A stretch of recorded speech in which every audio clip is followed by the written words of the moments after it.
Winters आ गए हैं और अब हर माँ का सबसे बड़ा डर है कि मेरे बच्चे की स्किन डल ना हो जाए, फट ना जाए और उसकी सुंदरता में कुछ कमी ना हो जाए। आज मैं आपसे डिस्कस करूंगी American academy, Indian academy of paediatrics के कुछ विंटर केयर के टिप्स। इसमें हम डायपर, क्लोथिंग, बच्चे का स्किन केयर रूटीन, ये सब कुछ कवर करेंगे। हेलो पेरेंट्स, मैं हूँ डॉक्टर राजेश्वरी। मैं एक कंसल्टेंट पीडियाट्रिशियन एंड न्यूनेटोलॉजिस्ट हूँ, एक बच्चे की माँ हूँ। So let's start.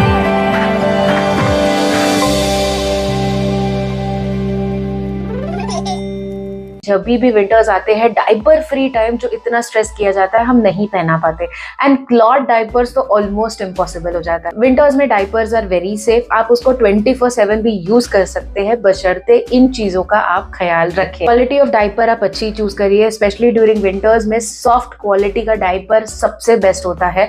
And certain diapers market में आज भी हैं जो बहुत अच्छे इफेक्टिवली सॉफ्ट क्वालिटी के डायपर्स बनाते हैं। डायपर्स जो स्मूथ फील हो, सॉफ्ट हो, कॉटन मटेरियल ज्यादा यूज करें, they are always better. Diapers high absorbent हो। बच्चे ने अगर पॉटी कर दी है तो डियर पेरेंट्स आप वाइप्स अवॉइड करें। वाइप्स यूज करने से क्या होता है कि बच्चे की स्किन बार बार इरिटेट हो जाएगी और विंटर्स में ऑलरेडी स्किन ड्राई होती है। So wipes is a no no. अगर बेबी ने पॉटी किया है, आप क्लीन कॉटन मसलिन क्लॉथ को हल्के गुनगुने पानी में डिप करके बच्चे की पॉटी को क्लीन करें। It is better to do that. अगर मान लीजिए आपके पास कपड़े काट कर बहुत सारे रखना एक अपने आप में प्रॉब्लम है, तो वाइप्स को ही आप गर्म पानी में डिप करके यूज करके क्लीन कर सकते हैं अपने बेबी को। पॉटी क्लीन करने के बाद अपने बच्चे को एटलीस्ट 5 मिनट्स कोशिश करिए ओपन छोड़ दीजिए ताकि वो एरिया ड्राई हो जाए। ऐसा चीज आप हर डायपर चेंज में भी अगर कर पाए तो बेस्ट है कि आप डायपर चेंज करने से पहले 5 मिनट तक बच्चे को खुला रखें एंड देन डायपर पहना दें। डायपर आपको फ्रीक्वेंटली बदलना है एंड उसके लिए आप या तो मेक श्योर करिए कि आप फील कर लीजिए डायपर वेट है, नहीं तो diaper indicators are best option. 6 month से छोटे बेबीज का डायपर एवरी 3-4 आवर्स में बदलना चाहिए। बेबीज जो थोड़े बड़े हैं यानी 6 मंथ्स प्लस, उनके डायपर्स आप 4 to 5 आवर्स में चेंज कर सकते हैं। पॉटी के डायपर्स इमीडिएटली चेंज करने हैं। डायपर चेंज करने के दौरान एक मेजर स्टेप है जो आपके बेबी के उस एरिया को बहुत अच्छा रखेगा, that is thick barrier cream लगाना। आपके पास एक थिक बैरियर क्रीम होना चाहिए। कोई भी गुड क्वालिटी मॉइस्चराइजर को ले ले जो थिक हो एंड उसको बेबी के ओवरऑल, मतलब बम का एरिया, पूरा थाई का एरिया, जो भी एरिया डायपर से कवर्ड होता है उस पर अच्छे से लगाए, थिक लेयर लगाए, आपके हाथ में भी रह जाए इतना अच्छा मॉइस्चराइज करें एंड उसके बाद डायपर पहनाएं। अनदर ऑल्टरनेटिव, अगर थिक क्रीम नहीं है तो कोकोनट ऑयल है, आप उसको थोड़ा गुनगुना करके रख सकते हैं एंड उसको अच्छे से वहां पे लगा सकते हैं। अगर आप डायपरिंग की ये सर्टेन टिप्स फॉलो करेंगे तो बेबी को डायपर रैश नहीं होगा, उसकी स्किन वहां ड्राई नहीं होगी एंड आप इफेक्टिवली बेबी को लॉन्ग टर्म डायपर पहना पाएंगे through out the day without giving diaper free time. Baby की स्किन केयर रूटीन में जहाँ पे बेदिंग से लेकर मॉइस्चराइजिंग तक के कुछ चेंजेस आप विंटर्स में कर सकते हैं। फॉर एग्जांपल, बच्चे का जो बाथ टाइम है उसको छोटा कर दीजिए। आप पहले समझिए कि रोज नहीं नहलाना है विंटर्स में, उसकी जरूरत नहीं है। बार बार नहलाने से विंटर्स में क्या होता है कि जो बच्चे के बॉडी में बना हुआ नेचुरल स्किन का ऑयल है वो बार बार स्ट्रिप ऑफ हो जाता है एंड वो ऑयल अपने आप में मॉइस्चराइजिंग है, तो वी डोंट वांट दैट। इसीलिए आप हफ्ते में 2 या 3 बार नहलाएं, दैट इज इनफ। बाकी के दिन आप जेंटल थोड़े से गुनगुने पानी से बच्चे को स्पंज करें। गरम एकदम चटकेदार पानी से ना नहलाएं। बच्चे का पानी जो हो वो ल्यूकवार्म हो। चटकेदार पानी बेसिकली आपको लगेगा कि बच्चे के लिए बेस्ट है, गर्म कर देगा शरीर, बट चटकेदार पानी एक्चुअली बच्चे के बॉडी से मॉइस्चर को कम करता है एंड वो कहीं ना कहीं बेबी के स्किन के लिए इरिटेंट जैसा काम करता है। सो आप एकदम गुनगुने पानी से बच्चे को नहलाएं एंड कंफर्टेबल एनवायरनमेंट रखिए। इनफैक्ट वो बेटर है कि आप अपने रूम के डोर्स, विंडोज जितना हो सके शट करें एंड जो एरिया में आप बच्चे को नहला रहे हैं मेक श्योर करें वहां कहीं से हवा ना आए। बाथिंग का ड्यूरेशन 5 मिनट से 7 मिनट एक्सीड मत करिए, लंबा नहलाने की जरूरत नहीं है। अगर आपको लग रहा है कि आपकी बेबी का स्किन इस समय बहुत ज्यादा ड्राई है या सेंसिटिव हो रहा है तो आप सोप का क्वांटिटी कम कर दें या सोप तो अवॉइड कर सकते हैं during bathing, that also you can do. आने के बाद बच्चे को टॉवल से पैड ड्राई करें। बहुत रगड़ रगड़ के उसको सुखाने की जरूरत नहीं है, जेंटली बॉडी को ड्राई करें। पूरा पानी भी नहीं सूखा तो भी चलेगा, जेंटल पैड ड्राई करें। उससे क्या होता है, थोड़ा सा नमी बच्चे के शरीर में छोड़ देते हैं एंड उसके तुरंत बाद जब आप बच्चे की बॉडी में हाइड्रेट करते हैं मॉइस्चराइजर से तो वो मॉइस्चर लॉक हो जाता है एंड बच्चे की स्किन सॉफ्ट एंड सप्पल लंबे समय तक रहती है, वो ज्यादा अच्छा मॉइस्चराइज रहती है। इसी से मेरा नेक्स्ट टिप आता है जो कि मॉइस्चराइजेशन पर है। विंटर स्किन में मॉइस्चराइज करते वक्त सबसे इंपॉर्टेंट एलिमेंट है राइट मॉइस्चराइजर चूज करना। हम क्या करते हैं, जो नॉर्मल हम समर्स में लोशंस लगा रहे होते हैं बेबीज को पूरे बॉडी पे, वही लोशन हम विंटर्स में सोचते हैं कि हम कैरी फॉरवर्ड कर सकते हैं। बट द ट्रूथ इज कि लोशन में लंबे समय तक हाइड्रेशन कैरी करने का कैपेसिटी कम होता है। इसीलिए अगर आप लोशन यूज करेंगे तो आप नोटिस करेंगे कि आप हर 3-3 घंटे में बच्चे की बॉडी को मॉइस्चराइज करते बैठ रहे हैं। पेरेंट्स लोशन के बजाय विंटर्स में क्रीम्स पर स्विच करिए। Thick creams are better. लगाने के टाइम पर यूजुअली जिस तरह आप लगाते हैं कि क्रीम हाथ में लेकर अपने ऐसे रब करके हम बच्चे के बॉडी पे लगाते हैं, उससे क्या होगा कि मोस्ट ऑफ द क्रीम आपके हाथ में ही अब्सॉर्ब हो जाएगी, क्योंकि आपका भी हाथ विंटर्स के चलते ड्राई है।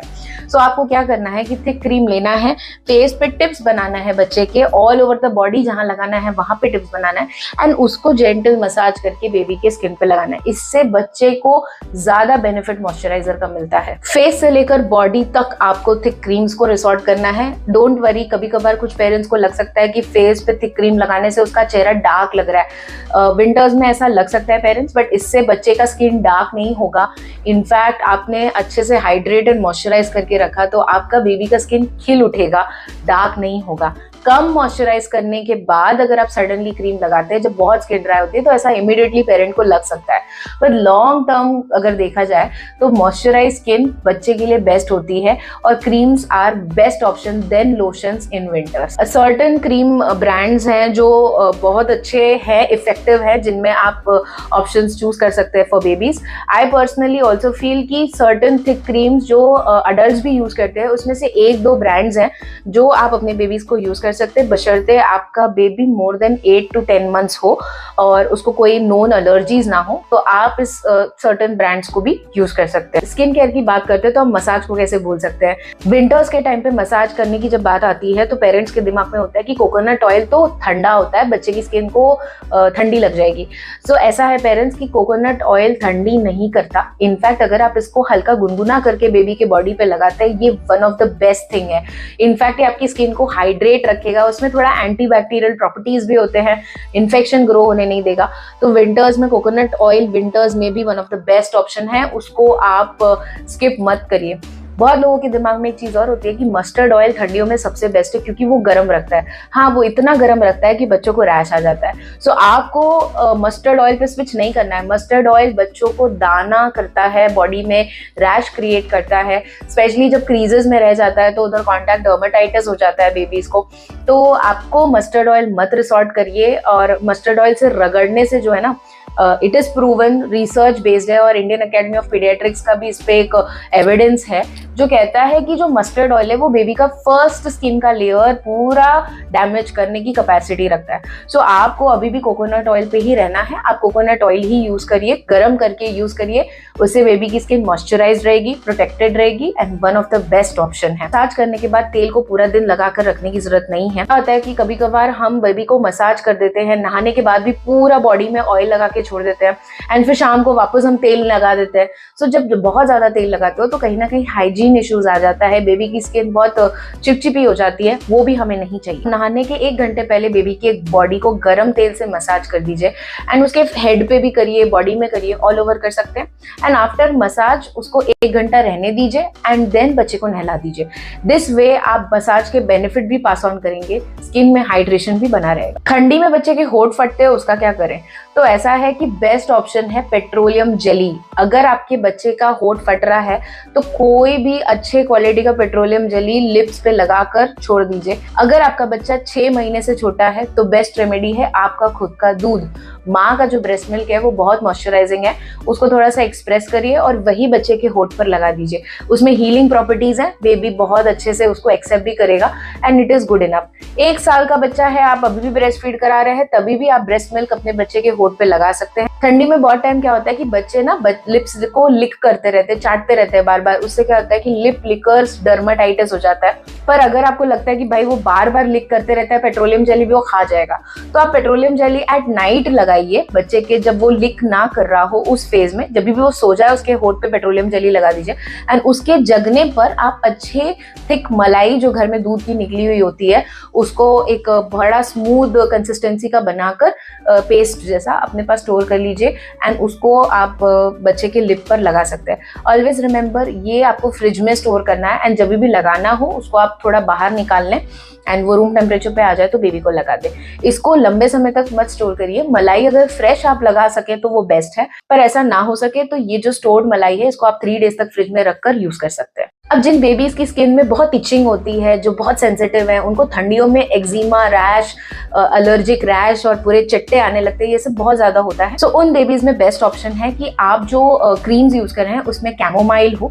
वो कैमोमाइल बच्चे की स्किन को सूद करता है, उसको काम बनाता है and that is very effective itching के अगेंस्ट। तो आप ऐसा मॉइस्चराइजर यूज कर सकते हैं। Always remember parents, eczema, dermatitis, sensitive skin का रैश, ये सब जो आता है ये बिकॉज ऑफ ड्राइनेस होता है इन विंटर्स। तो अगर आपने अपने बच्चे की स्किन को मॉइस्चराइज रखा तो 90% ऑफ द टाइम ये प्रॉब्लम सॉल्व हो जाएगी। विंटर्स में बच्चे पानी कम पी सकते हैं क्योंकि बच्चों को प्यास कम लगती है, या बॉडी से कह सकते हैं कि लॉस ऑफ हीट नहीं है इतना ज्यादा, तो पानी की रिक्वायरमेंट ऐसा लगता है कि कम हो गई है। बट डियर पेरेंट्स, आपको मेक श्योर करना है कि आपका बच्चा अगर ब्रेस्ट फीड पे है तो इनफ ब्रेस्ट फीड करे, और अगर वो पानी पे है तो अगर आपने कॉम्प्लीमेंट्री फीडिंग कर दिया है एंड बच्चा 6 महीने के ऊपर है और पानी लेता है तो स्टार्ट गिविंग पानी जैसे आप नॉर्मली देते हैं। अगर आपका बच्चा चलना चालू कर दिया है तो पानी एक्सेसिबल होना चाहिए कि कभी भी बच्चा जाकर उसको पी सके। मान लीजिए आप सारे स्किन रूटीन कर रहे हैं पर बच्चा अगर इनफ हाइड्रेटेड नहीं है, वो पानी कम पी रहा है, तो बच्चे की स्किन कभी भी हेल्दी नहीं रहेगी और हमेशा क्रैक्स रहेंगे उसमें। बच्चे की स्किन ड्राई होने के पीछे एक और फैक्टर होता है कि हम घर के अंदर ठंडियों में हीटर चलाते हैं, घर का एनवायरनमेंट गर्म रखने की कोशिश करते हैं, तो सम फॉर्म ऑफ हीट हम घर में रखते हैं। हीटर यूज करने से बेसिकली एनवायरनमेंट ड्राई हो जाता है एंड ड्राई एनवायरनमेंट में स्किन और फटना शुरू होती है। स्पेशली इसकी शुरुआत होठ से होती है एंड एक्सपोज्ड एरियाज जैसे कि फेस, इस सब से बच्चे की स्किन फटना शुरू होती है। आप छोटे साइंस देखना चालू करेंगे कि बच्चा खजाना ज्यादा चालू करेगा, लिप्स को लिक करना स्टार्ट करेगा। ये सब सटल साइंस है कि अब बच्चे को ड्राइनेस का डिस्कम्फर्ट हो रहा है। इन दैट केस आप कोशिश करिए कि बेबी डायरेक्ट जो ब्लो ऑफ द हीटर है उससे कांटेक्ट में एकदम डायरेक्ट नहीं है, वो हीटर उसके एकदम डायरेक्ट ऊपर ब्लो नहीं करा। अनदर थिंग इज आप ह्यूमिडिफायर्स यूज करिए। ह्यूमिडिफायर्स एक बहुत अच्छा ऑप्शन है अगर आप एक हिली विंटर एरियाज में रहते हैं जहां ड्राइनेस बहुत है या आप बहुत ज्यादा हीटर का रिक्वायरमेंट है, तो ह्यूमिडिफायर्स चलाना एक बहुत अच्छा ऑप्शन है। बट ऑल्सो रिमेंबर कि ह्यूमिडिफायर्स का फिल्टर्स आप फ्रिक्वेंटली क्लीन करते रहें वरना एलर्जी ट्रिगर हो जाएगी। मान लीजिए आप किसी रीजन से ह्यूमिडिफायर नहीं ला पा रहे हैं तो नेक्स्ट ऑप्शन इज कि एक शैलो प्लेट होना चाहिए, उसमें आप पानी भर के रूम में छोड़ दीजिए। शैलो प्लेट में जो पानी है वो अपने आप में इवेपोरेट होकर एनवायरनमेंट में ह्यूमिडिफिकेशन में मदद करेगा। सो ह्यूमिडिफायर नहीं है तो ये एक ऑल्टरनेटिव है। आपको ये पानी हर 24 घंटे में बदलते रहना है, नहीं तो इसके अंदर फंगस या मॉस्किटोज का ग्रोथ का डर होता है, इसीलिए keep changing this water every 24 hours. ठंडियों में बच्चे की नाक बार बार जाम हो सकती है, उसे सर्दी हो सकती है, तो उसका क्या सोल्यूशन है? अगर आपकी बेबी की नाक बह रही है और बच्चा एकदम कंफर्टेबल है, कोई उसको प्रॉब्लम नहीं है ना दूध पीने में ना सोने में, तो do not worry, runny nose can become a problem. हल्का सा जेंटली एक सॉफ्ट मसलिन क्लॉथ से बच्चे का नोज वाइप करें एंड उस एरिया को, नोज का अपर लिप का एरिया मॉइस्चराइज रखें, क्योंकि बार बार रब करते रहने से बच्चे को वहां पर इरिटेशन हो सकती है, उसको जलन हो सकती है और वहां की स्किन डैमेज हो सकती है। ब्लॉक्ड नोज को और कॉफ कोल्ड को कैसे डील कर सकते हैं, इस पे मैंने एक बहुत अच्छा वीडियो बनाया है, आप उसको जाके देख सकते हैं। सर्टेन मेडिकेशंस आप अपने घर में उन चीजों की लेकर रख सकते हैं, जैसे मैंने उस वीडियो में बताया है। जितना हो सके जब भी आपको धूप दिखे, जब भी नेचुरल सनलाइट अच्छी एंड स्ट्रॉन्ग आए विंटर्स में, अपने बेबी को एक्सपोज करके वो नेचुरल सनलाइट लेने दीजिए। कपड़ा पहनाने की बात जहां तक आती है तो ये इतना इंपॉर्टेंट है कि पेरेंट्स कभी कभार बेबी को इतना ज्यादा क्लोथ कर देते हैं कि बच्चे को गर्मी लगने लगती है। तो एग्जैक्ट अमाउंट ऑफ क्लोथिंग होती क्या है, कितनी होनी चाहिए, कि हम कितने लेयर्स पहनाए बच्चे को। रिमेंबर पेरेंट्स, जितने भी लेयर्स आप एज एन अडल्ट अपने आप को बचाने के लिए ठंडी से पहन रहे हैं और उसमें आप कंफर्टेबल है, उसे एक ज्यादा लेयर बच्चे को पहनाना है। ऑल्सो रिमेंबर पेरेंट्स, जब भी आप क्लोथिंग करें इस सीक्वेंस में करें। सबसे पहले आप बच्चे को एक कॉटन का वंजी पहना दें, नहीं तो उसको एक झबला पहना दें, पर कॉटन का होना चाहिए, एक ऐसा कपड़ा जो कि ओवरऑल बच्चे को क्लोथिंग कर सके। उसके ऊपर आप बच्चे को थर्मल वेयर पहनाइए एंड उसके बाद आप चाहे jacket, sweater, winter suit, snow suit, जो भी आपको पहनाना है वो पहनाइए। एंड अगर आपको ऐसा लग रहा है कि आपकी 3-4 लेयर्स हैं तो इसके ऊपर आप एक बच्चे को ब्लैंकेट का, सॉफ्ट ब्लैंकेट का लेयर भी डाल सकते हैं। कैप पहनाइए जिसमें उसके कान ढक जाए। हाथ में वूलन मिटन्स एंड लेग में वूलन सॉक्स जो थिक हो, ये सब इंपॉर्टेंट है। बच्चे के स्किन के कांटेक्ट में जो भी कपड़ा आ रहा है वो कॉटन एंड बच्चे के स्किन फ्रेंडली होना चाहिए। रीजन ये है कि जो निट, वूल या इस सब के मटेरियल के कपड़े अगर बेबी के डायरेक्ट स्किन कांटेक्ट में आते हैं तो उससे इचिंग, रैश, उसमें फ्रिक्शन डेवलप होना, ये सब के चलते बच्चे की स्किन इरिटेट हो जाती है। So dear parents, I hope this video is useful. Winter में कैसे बच्चे का ख्याल रख सके, अगर आपके कोई डाउट्स है आप मुझसे पूछ सकते हैं। Thank you so much. I hope you like and subscribe. Thank you.